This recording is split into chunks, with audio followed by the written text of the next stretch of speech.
Bonsoir, bonsoir les graines de joie. Alors, je vous fais une nouvelle vidéo. Ça y est, nous avons terminé notre trek le 6e jour. C'était aujourd'hui. Et nous voilà dans une petite guest house un peu... Ça fait tout à fait jardin tropical, même si c'est pas tropical du tout. Après je dirais toutes les roches, le côté très minéral du trek. Voilà, on a l'impression d'arriver dans un jardin d'Éden et c'est que du pur bonheur. Et puis pur bonheur aussi, voilà, de retrouver des choses simples comme prendre une bonne douche, se laver les cheveux. Et ça, c'est juste, voilà, c'est juste merveilleux. C'est des choses qu'on a tous les jours à notre portée dans nos pays. Et là, effectivement, en plus d'une douche chaude, ce qui est pas très commun hein, quand on est au fin fond du Ladakh, parce que c'est souvent des douches froides. Et là, c'est un vrai bonheur. On peut se laver les cheveux et c'est top. Voilà.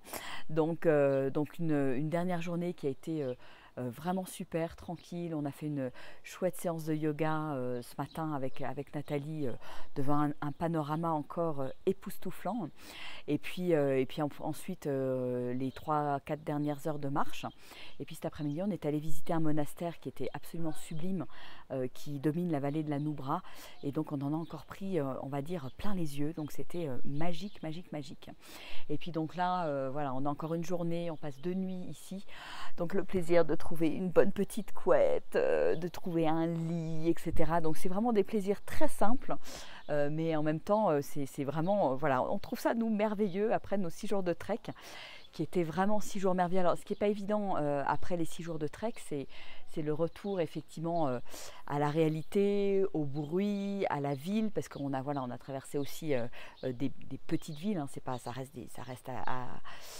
je dirais, tout à fait honorable, hein, c'est pas des lits.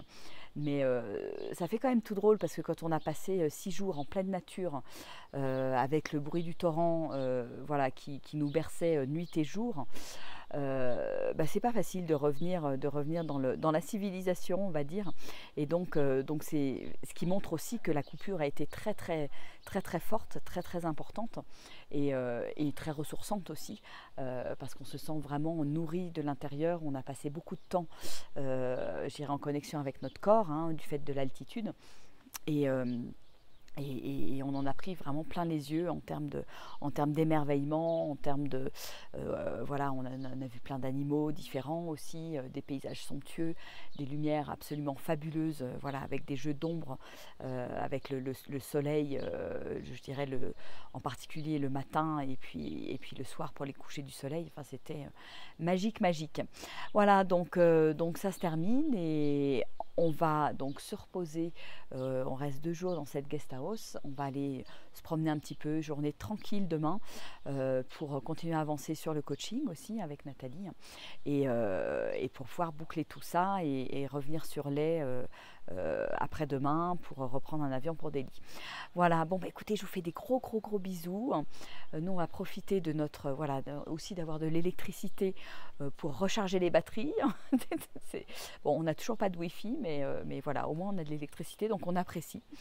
Voilà, donc toutes ces petites choses qu'on a de manière très naturelle dans notre quotidien quand on habite en France, eh bien on les apprécie vraiment, vraiment énormément. Voilà, quand on a passé 6 jours en pleine nature. Voilà, je vous embrasse bien bien fort, je fais des gros bisous et à très bientôt, au revoir.